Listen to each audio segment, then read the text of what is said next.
艦ヤマト宇宙の彼方イスカンダルへ運命背負い今飛び立つ必ずここへ帰ってくると手を振る人に笑顔で答え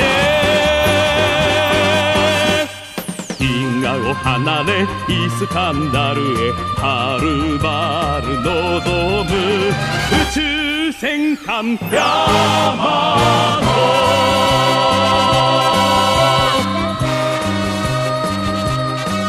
さらば地球よ愛する人よ宇宙戦艦ヤマト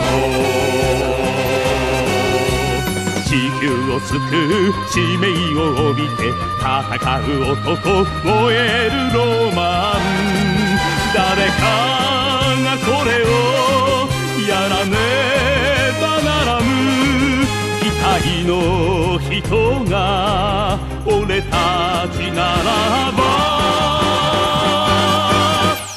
銀河を離れイスカンダルへはるばる望む宇宙戦艦ヤマト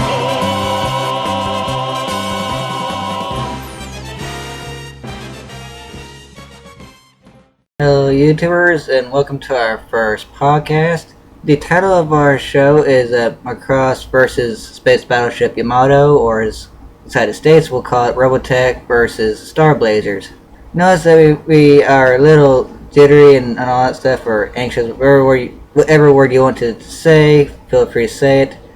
After all, this is the first and the pilot, and as everyone knows, the pilot episodes are never good when they first come out.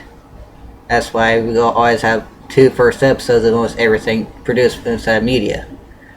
Now, it's time to introduce myself. I am Shaman Kid 91692, here with my partner in crime, Torinoshi 1369.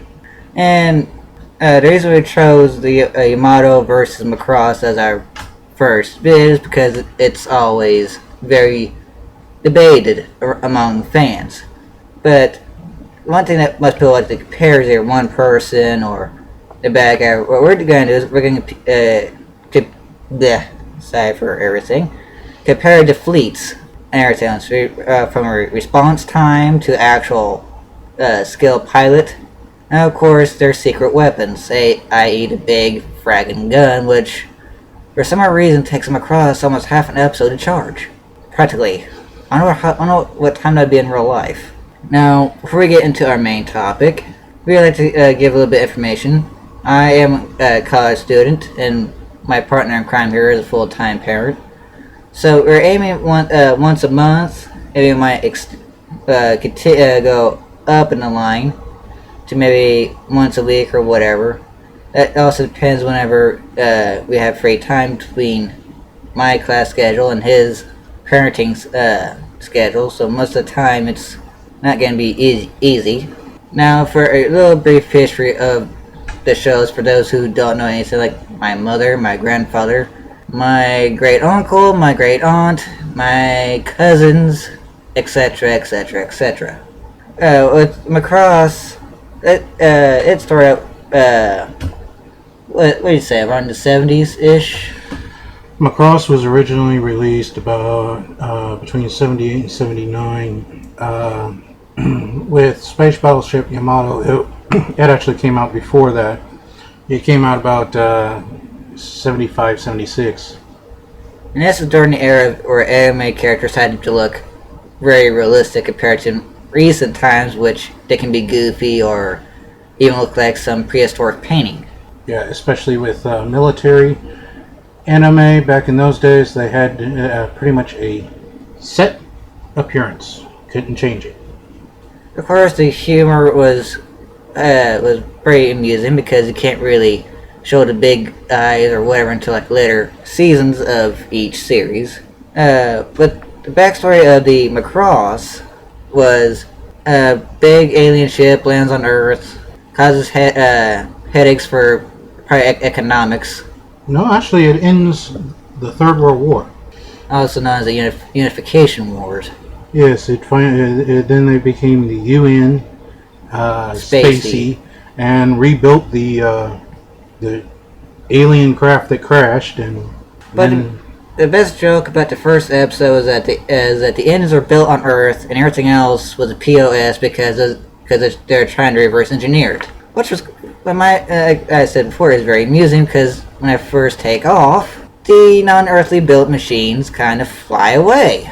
So they have to rely upon Earth-made thrusters, and which made their cresting flight very pretty much a pain in the ass.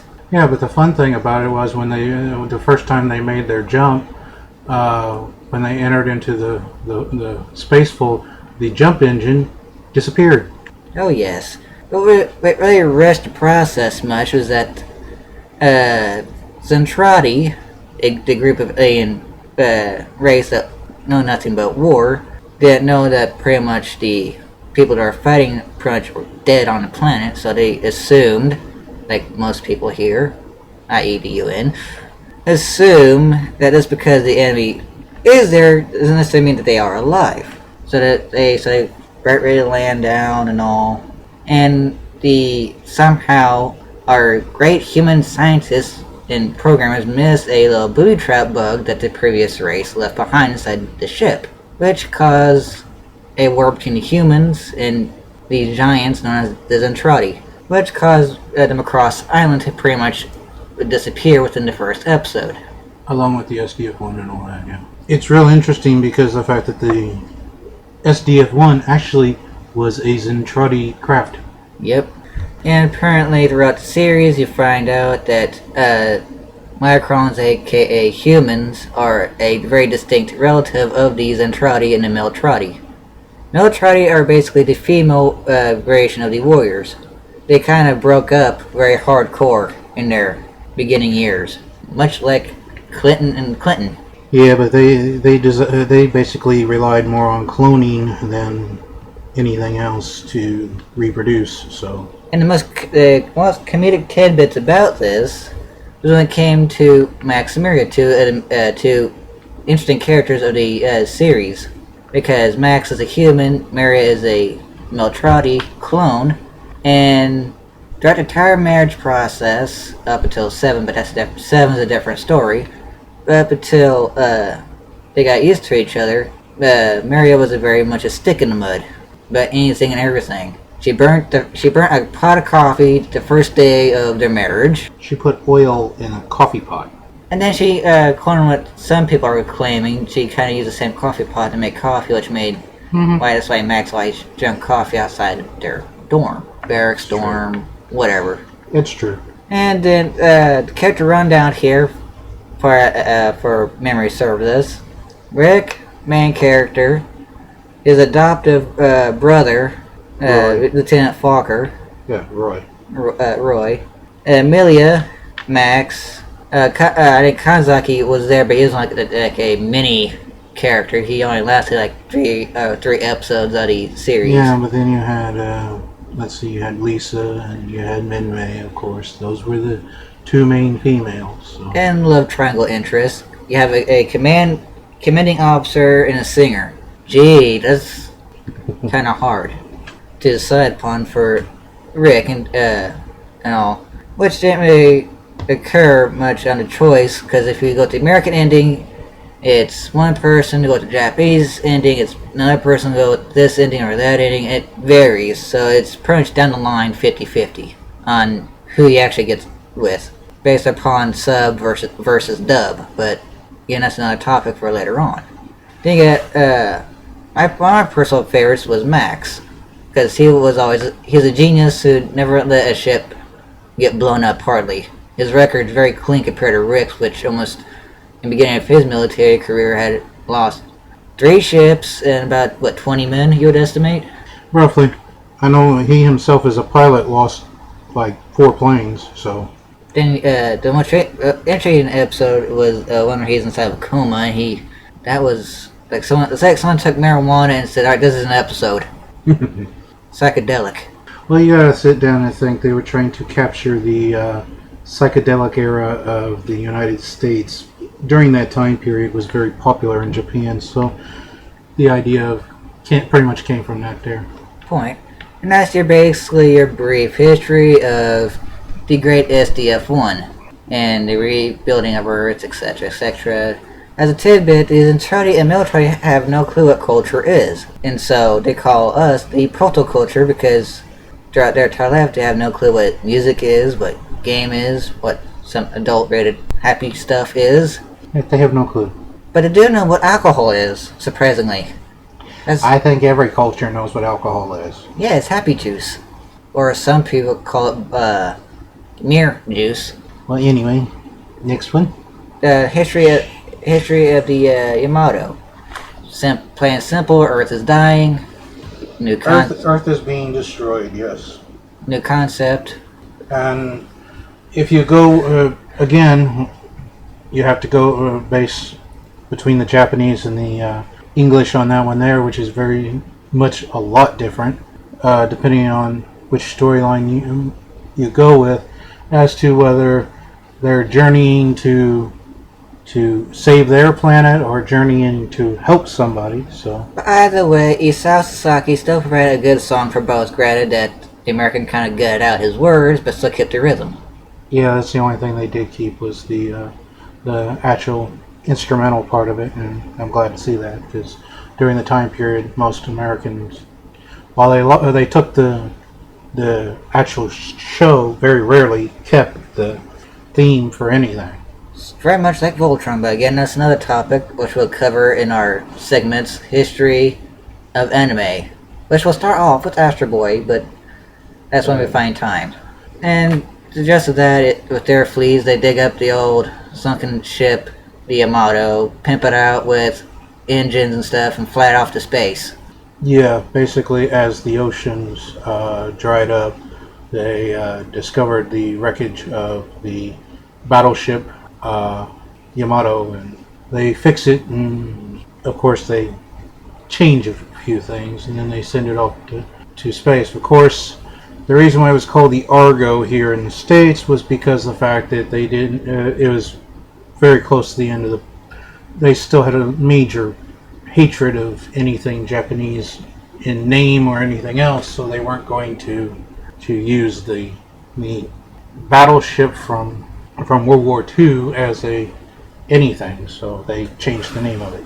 But I will admit, though, at least it didn't screw up like Harmony Gold did when kind of crossbred the Macross storyline with the Genesis Climber with Speeda and the Southern Cross story arcs.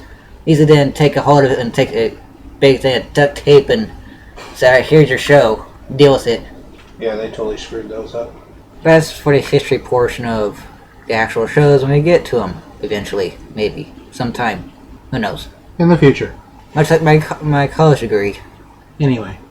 Now here we're going to be comparing for the Yamato. The big gun, obviously all their guns, but Yamato, their primary gun. Yeah, the wave motion gun. Their ships, regardless of whenever, their Tiger, the Cosmics, whatever. The Tiger, the Cosmics, the Vertex, depending on Their, the Mustangs, to some extent, we got to throw in since the two ships are built differently, we got to compare the destroyers to their actual main cannons. So I highly doubt they have any walking mechs inside the Yamato. No. So you got a pair of mech defense, battleship defense grids. No, they just have the Yamato's big cannons. But for some reason the Yamato can take 5 minutes, charge and fire, and take another 5 minutes, charge and fire, and... Well, the wave motion gun basically is reversing the polarity of the engine and shooting it out the front instead of the back. Whereas with the SDF-1, it has to actually fully charge. We originally planned to give you guys a little video like most versus or deathmatch like things, but unfortunately we do not have the models, nor do we have the money to pay someone to make the models. Yeah. When we do have that, we'll probably rescript this and give you the video link to his channel, since he's the artsy one and I'm just the loudmouth that can't shut up. 95% of the time. Yes, that's why I don't say very much. Mm-hmm. But then you are a very quiet person to begin with. Yep. So, there is that. Now, with the macross, like we said before, we got the destroids, we got the Veritex, we also got the pinpoint barrier, which is pretty much crap. We got the one barrier, which was good, but unfortunately you can't fire the main gun. And if it overheats, it blows up half a continent.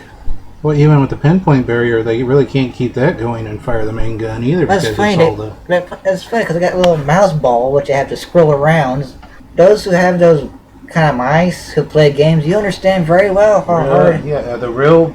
And only this here was the old time one, which was a real big one. It's like there was actually a few video games that were in the old arcades that had those. It was very difficult to play any of those games.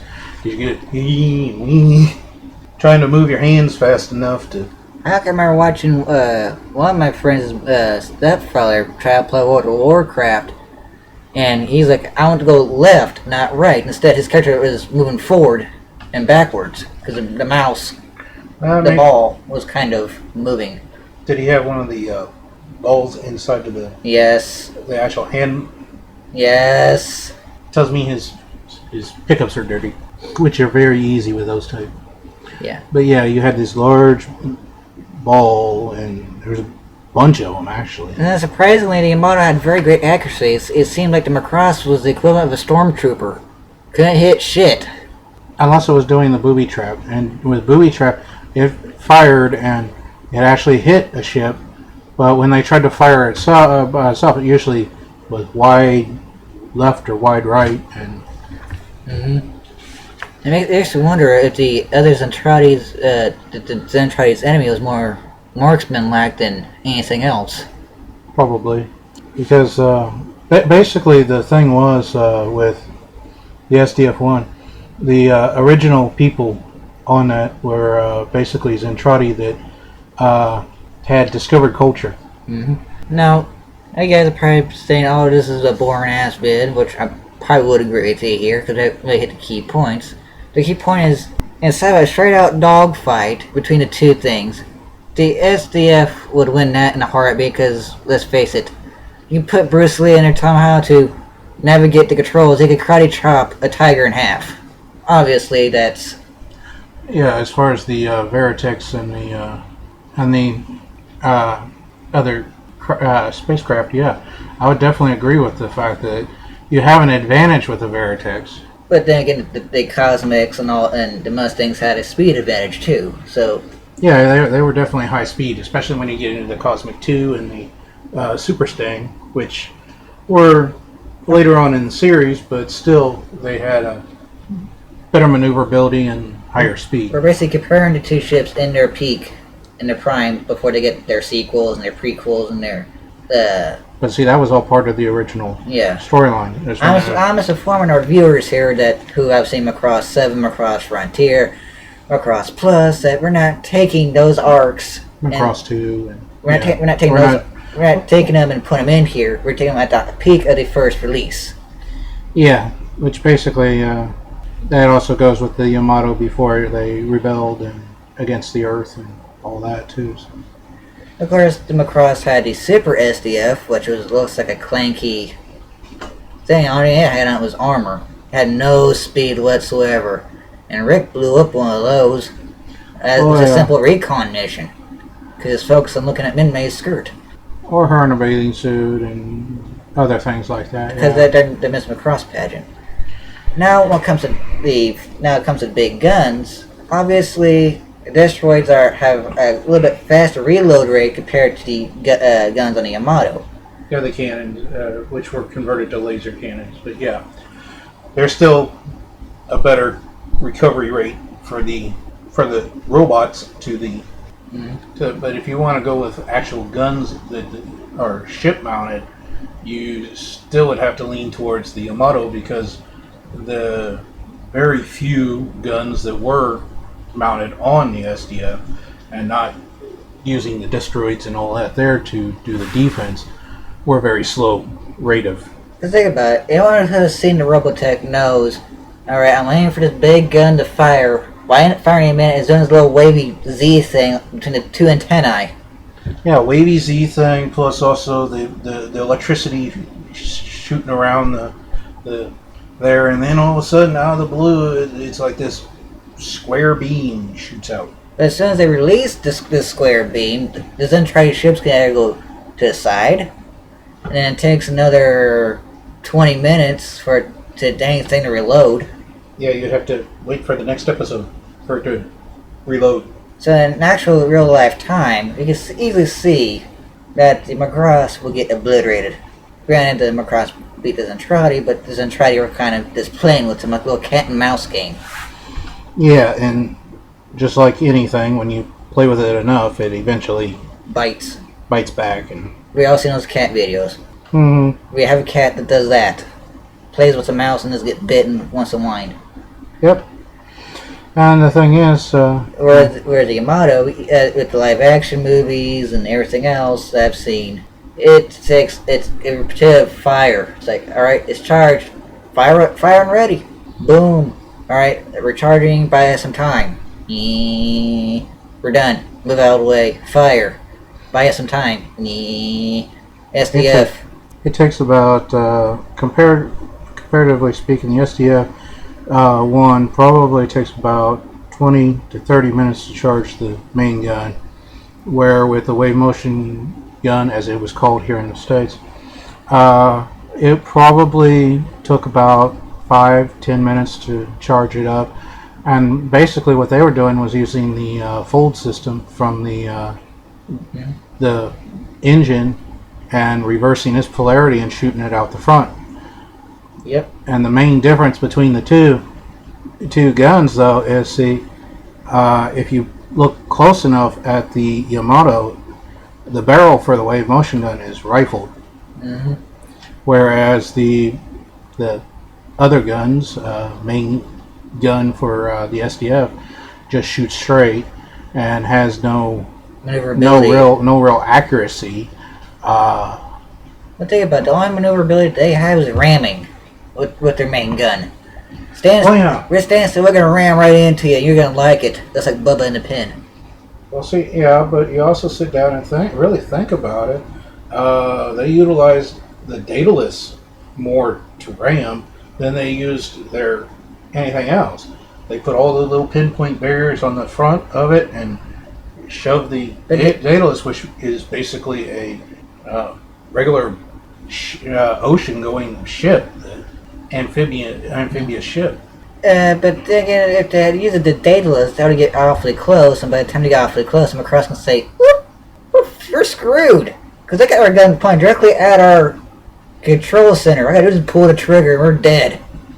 Well, see, the thing is with the Yamato, definitely, if you get anywhere near close, not only do you have the wave motion gun situation, but you also have the fact that, and they've proven that the guns on there can basically cut a thing in half. So yeah, but I'm saying if they ever try to even use the dataless, it'd be suicide. Yeah, The only chance that probably, because usually they hit in the front. the only reason why the macross has had a great edge against Zentradi was Minmay. If Minmay was not around, they'd have been gone within 5 episodes probably. That's my estimation. Within 5 episodes. The only thing that saved the SDF one, not only was it the fact that they had Minmay, but also the fact that the Zentradi were trying to capture it, not destroy it.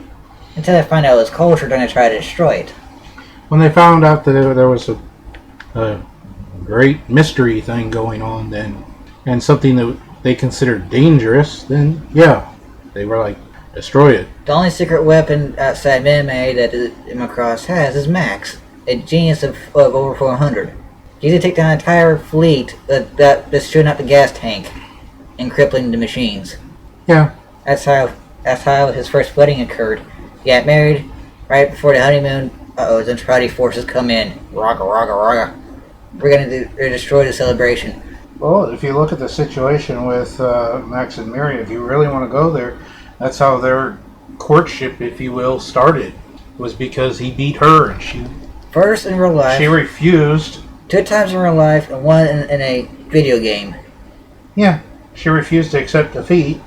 The only since she was an ace, she also had this high sense of honor. I have to get my name back, and I gotta kill him. Well, here's a trick question for you. I haven't seen very much of the Yamato outside trailers, and what I can find that is a decent sub. Was there ever a similar situation on the Yamato? What, as far as Alien trying to? Well, I mean, not quite like that. Well, like a Maximilian, like Max and Miria kind of. I'm an ace. I get revenge. Oh, guess what? We're married within a week. No, there was nothing like that. Well, that. Even though it was very interesting as far as the enemies go, they changed from being flesh colored to being blue. Or in some cases, peach and aquamarine. Yeah, some weird colors. And some weird fetishes too. The thing is, though, they were the same people.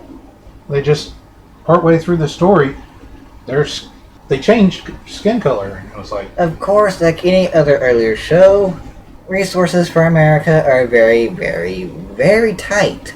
yeah, especially when it comes to like any research for finding information and things like that. There on anything that was back in the 70s is very hard to find.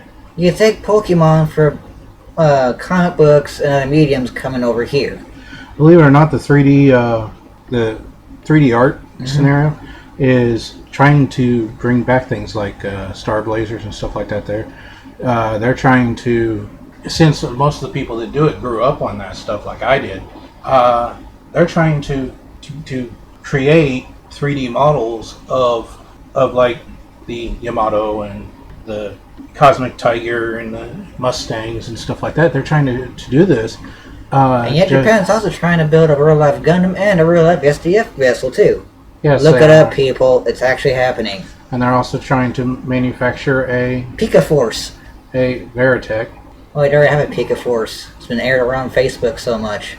And a lot of things on like YouTube and stuff like that. That's what I think about it. If it actually harness power of a Pikachu times 1,000. If you get that, we would be in the infinite thunderstorm. But that's According to original Pokedex said, but it's a different story. that's totally different situation here. We're talking about Macross and Yamato. Macross and For information, we both have ADHD to a very degree where we can go on a weird-ass rant, so bear with us. ADD for me. But anyway, Well, the whole thing. psychiatrists haven't decided if it's ADD or ADHD for me. They kind of bicker back and forth. Just like Can we just agree it's attention problems? yeah. Well, then you got the situation like you would have to run main characters like Wildstar and Rick Hunter. When you run into those situations, you put their history as far as being a pilot goes. Wildstar is greatly outnumbered Rick. Wildstar's an ace, sort of like Max Sterling. And you got Rick, who, until he hit the Skull 1, or became Skull Leader, his record stunk. But then before he even entered the military, he was nothing more than a stunt pilot for air shows. Well, if it wasn't for Roy Folker talking him into it, he wouldn't even be in the military. I sat down and think about it. Maybe I also had my hand in that one too. I hate you if you don't go in and protect us. He goes and said military. I hate soldiers now, because my cousin says I have to. I'll be with Rick here. Screw you. I only did this to make you happy so we can be a nice happy couple and live happily ever after. When she finally decides to, though, it's too late. Because then he falls in love with Lisa or Misa, Japanese there. The thing is, Change the letter, it doesn't really matter, same character. Yeah, change an M to an L. Well, better than changing the person's entire name. Or race. Thank you. Yeah, that's for Southern Cross people. Oh yeah. But did we hit the key points that we should that we need to discuss for these verses?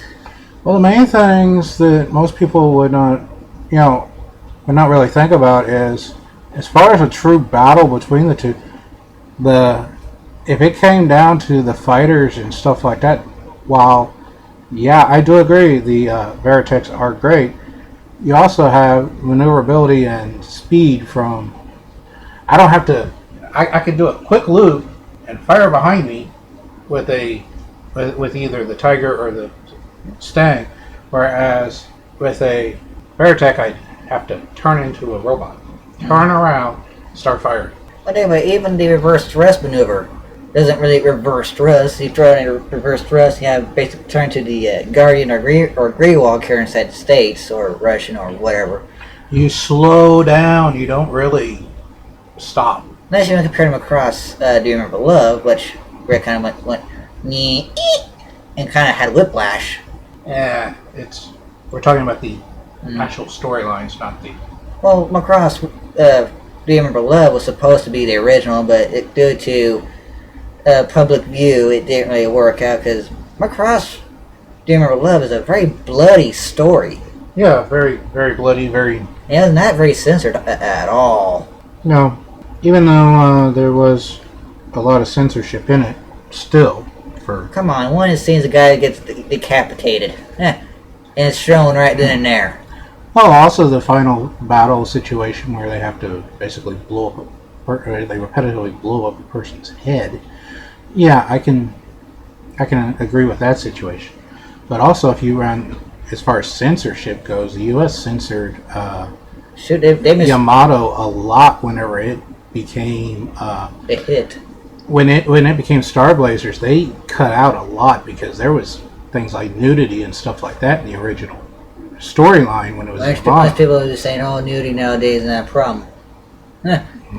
Well, see, in Japan it's not a problem, but here in the States it's a big problem. But think about it. A person, especially when your target group of people is a bunch of kids, you can't go around showing them. Even though the story ain't for kids, it's more like late teens, early adults. That's why you had the things like nudity and stuff like that. It's because teenagers there are considered adults anyway. The only winning factor for the Macross here is Max inside the Veritech, or taking control. Yeah. That's the only time. That's the only winning thing that you have. He's an ace pilot. He has an IQ what America says above 400. I think Japan says above 600. Either way, he has one of the highest IQs out there. He is literally a genius. That's why Rick always says, "Don't let it get to his head." Which is real interesting, because when they say 400 and all that, it's real interesting because the IQ chart only goes to 200. Yeah. So it's real interesting whenever they try to sit down and say, "Oh, he's got one at 400." It's like, okay, so he's double the highest score you can get. Think about it. He can disable his neutrality forces. He can even disable his own forces if he truly wanted to, out inside the field. Yeah. And he even will be able to fly away. Don't give a care about anyone. True. But it's the fact that the SDF is his home and all that stuff, and he has friends that he cares for. That's one that's truly holding him back. It's his love for his home and his love for his friends and family. Yeah, his wife. Which you talk about love at first sight. Woo, that was love at first sight for him. Other than that, the Macross would easily get blown away if the SDF was not there. If the Yamato released a deadly attack at the command post, not stuff, the big brain of everything, and completely blow it up to smithereens, their little ships down below will not know what to do, because you basically get rid of Snake, which is the basic principle of any. Yeah, get rid of that head, the body dies. It's the old military strategy. But the thing is, though, you got to also sit down and think. And for Macross, the SDF, it has to actually separate, or the two pylons. That's the main gun. It actually has to separate that before it can even start charging. Whereas the Yamato, it just throws a switch and it automatically charging. There's no fancy changes to the physical structure of the ship. The only losing factor to the Yamato ever losing is the fact that they view civilian life as precious. That's the only factor that they will not give the Macross a deadly blow, because they will know if they truly did their recon and stuff, which they were very well known for. They'll know that not only do you have a singer on a pop idol in there, you have almost a complete country built into the Macross. Yeah, they have a full city and basically an infrastructure that is full of civilians, so they wouldn't. So they obviously would not disable it, shoot off its legs or shoot off its arms, and basically make it a Black Knight, if you will, from Monty Python. Yeah. And maybe make it a little more precise beam to get rid of the command center and just leave everything else there and keep the civilians alive. If it wasn't for the civilian situation, if you take the civilian situation out of the entire scenario, the Yamato probably would fire at the exact moment in which the main gun separates, and they would fire right between the two, which would actually disable the main gun. Let's see, not to be a big sore thumb here, but unfortunately, that would open up the civilians to space. So yeah, not to be a big sore thumb here, but I think even the Yamato could take down a complete Zentradi fleet with its firing range. Yeah, if it. Cause think about how long does it take for the Zentradi to actually hit something? It feels like I'm watching two stormtroopers going at it. True. Stormtrooper versus Stormtrooper. They can't hit squat. That's been proven. Yeah, one lucky shot by a Zentradi takes out the long-range sensors. And the guy is close to retirement too. Yeah, and the thing was, it was just above the deck. What happens though? It actually takes out more than just the short-range radar. It actually took out part of the deck. And part of the communications array too. Yeah, which is real fun because they put a hole in the side. Not only did we take out the dish, but we took out the entire group of people that read the readings from that dish and half the communications. But the true thing though is the fact that I think the Yamato, me personally, would offer a thing of surrender first. They would give them a chance to surrender. Like any naval space, you would always, at least in real times, they would always offer, get a chance to surrender. If not, we're going to blow up your head. Any survivors from the military crew will be used as prisoners of war. But if the SDF did go boom, all the Power Command would resort to Max. Everyone would be looking at Max, indirectly or directly. They'd be all looking at him for It would be indirectly, because technically they would be looking at Rick, because he's Skull One, real big name. But the thing is, most people aren't understanding is that Rick himself would be looking at Max, saying, "Okay, Max, what do we do?" Only thing Rick can do is aim, fire, and hopefully pray it actually succeeds. One thing that ever wins a fight is when it comes to hand-to-hand combat inside Veritech. That is one thing I will say. He is pretty good at hand-to-hand combat. Mm-hmm. Actually, that might be one area he edges out Max in, is hand-to-hand combat. When it comes to piloting and strategic maneuverability of a little 10-man squad. Yeah. Strategy-wise. Because anybody, he even owned Rick inside of a video game. And Rick's been piloting planes ever since he took over family business. Well, actually, he was doing it for his dad for the longest time. And him and Roy were doing it for his dad for the longest time. And then Roy goes off and joins the military, which Rick didn't As like. there any redeeming factors, the Yamato gets blown up. Where does the chain of command go from there? The Wildstar. And he actually is a lot like a Max in that aspect. He has because actually, if you sit and think about it, during the second season when they basically stole the Yamato and rebelled against Earth forces and everything else, the one in charge was Wildstar. He was the captain of the ship. So, but if you think there's nothing else we can say into this, if you think it's finished, I guess that would end the show if you can't come up with anything else. No, really. Overall, the way I see it is, if you go with the individual fighters and everything else, you could say that it leans towards the macross series, and if you go with the main ships, it actually leans towards the Yamato. So actually, in many ways, they are a lot even in the end result. Would more than likely be a draw. Give or take, depending on who's strategizing what. Yeah, but I would say as far as individual fighters and stuff like that there versus the main ships, yeah, you would have a situation where the SDF-1 would be totally destroyed, and all the individual fighters might be damaged or injured to the point where the main ship of Yamato would have to defend itself. So. Well, guys, this concludes, and I hope you enjoyed the ending theme song to our show. And I also hope you enjoyed the opening theme song too, if you're a fan of this military-style shows.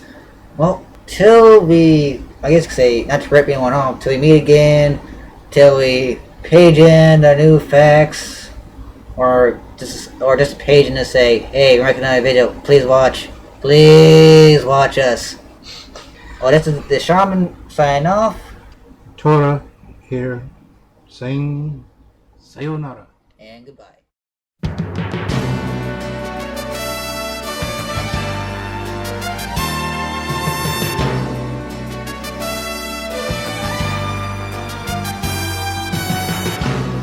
真っ黒の空を貫いて地球を打った雷は我ら幼い人類に目覚めてくれと放たれたマクロス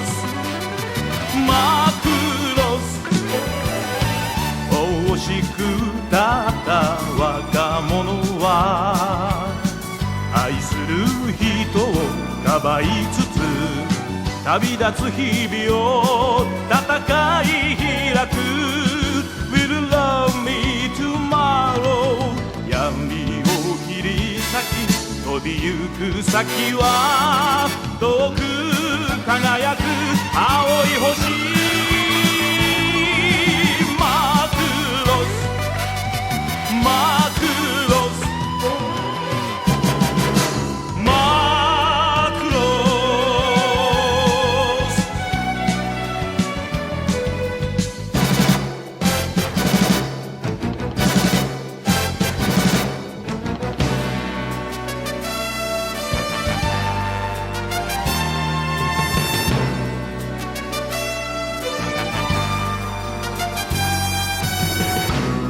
宇宙の子らを引き連れて星の彼方の闇の中万古に続く戦いを目指して飛んだ定めの矢